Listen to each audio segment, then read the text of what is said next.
நான் இப்ப என்ன சொல்லிட்டு இருந்தேன், என்னோட ஹஸ்பண்ட் இருக்காருல்ல, அவருக்கும் நான் சொல்லி கொடுத்தேன் டை எப்படி கட்டணும்னு.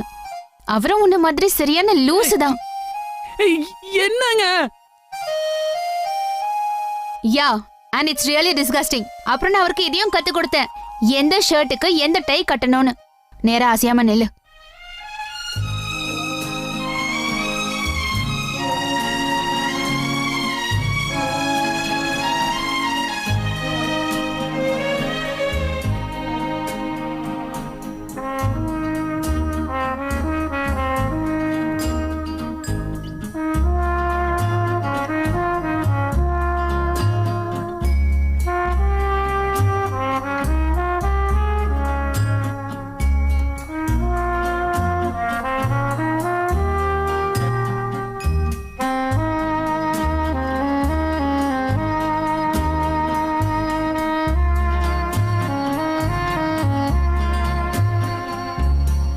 Perfect.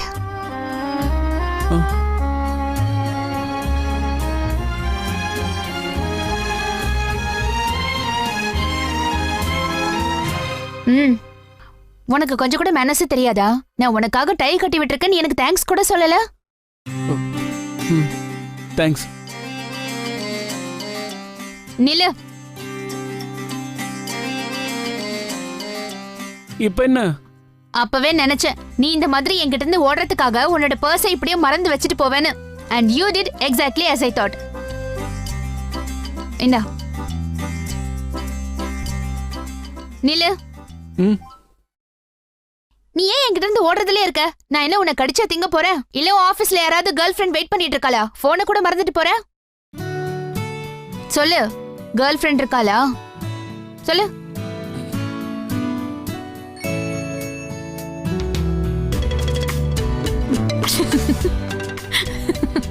ஒரு நிமிஷம் நில்லுங்க சசிகலா. என்னங்க சொல்லுங்க. நீங்க என் பேரை சொல்லியா கூப்பிட்டீங்க? நான் அதாயிட்டேங்க. அது என்ன சொல்லுவாங்க, ஷாக் ஆயிட்டேங்க. தேங்க் காட், உங்களுக்கு இப்பவாவது என் கூட பேசணும்னு தோணுச்சு. நான் என் போனு வாலெட்லாம் எங்க வைப்பேன்னு உங்களுக்கு எப்படி தெரிஞ்சது? எனக்கு எப்படி தெரியாம போகும்? நான் தானே ஒரு ரூமை கிளீன் பண்ணேன். என்ன? நீங்க எதுக்காக என் ரூமை கிளீன் பண்ணீங்க? ஆமாங்க, அது என்னன்னாங்க, உங்களோட பெரிய அண்ணி இருக்காங்களேங்க, அவங்க கொஞ்சம் வேலையா இருந்தாங்கங்க. அதனால அவங்க என்கிட்ட சொன்னாங்கங்க, நான் தான் உங்களோட ரூமை இன்னைக்கு கிளீன் பண்ணணும்னு. அதுல பிரச்சனை என்னன்னாங்க, என்னோட டேஸ்ட் கொஞ்சம் எக்ஸ்க்ளூசிவா இருக்குமாங்க. அதனால தாங்க நான் உங்ககிட்ட கேக்குறேங்க. நீங்க சொல்லுங்க, இப்போ உங்களோட ரூம் எப்படிங்க இருக்குதுங்க? என்னங்க? சொல்லுங்க. இல்லங்க, நீங்க என்னங்க? அது சொல்லுங்க சொல்லுங்க. அம்மா, அண்ணி எங்கங்க போனாங்க? உன்னோட லைஃப்ல அப்படி என்னடா ப்ராப்ளம்? எப்ப பாரு பெரியண்ணி சொல்லிட்டே இருக்க. உனக்கு என்ன அது ஒரு வியாதியா? உனக்காக நான் ஏதாவது பண்ணேன்னு சொன்ன மட்டும் ஏன் மிளகா கடிச்ச மாதிரி மூஞ்சி வச்சுக்கிற? டிஸ்கஸ்டிங்.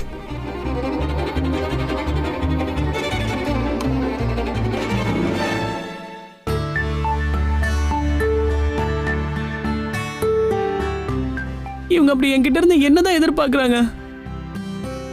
இங்க என்ன நடக்குதுன்னு எதுவும் தெரியல. அவங்கள பார்த்து தேவையில்லாம நான் எதுக்காக அவங்க கிட்ட அட்ராக்ட் ஆகுறேன்னு புரியலையே. அவங்களுக்கு கல்யாணம் வேற ஆயிடுச்சு. அப்படி இருந்தும் நான் ஏன் தேவையில்லாம? என்ன காப்பாத்து கடவுளே. சீ சீ.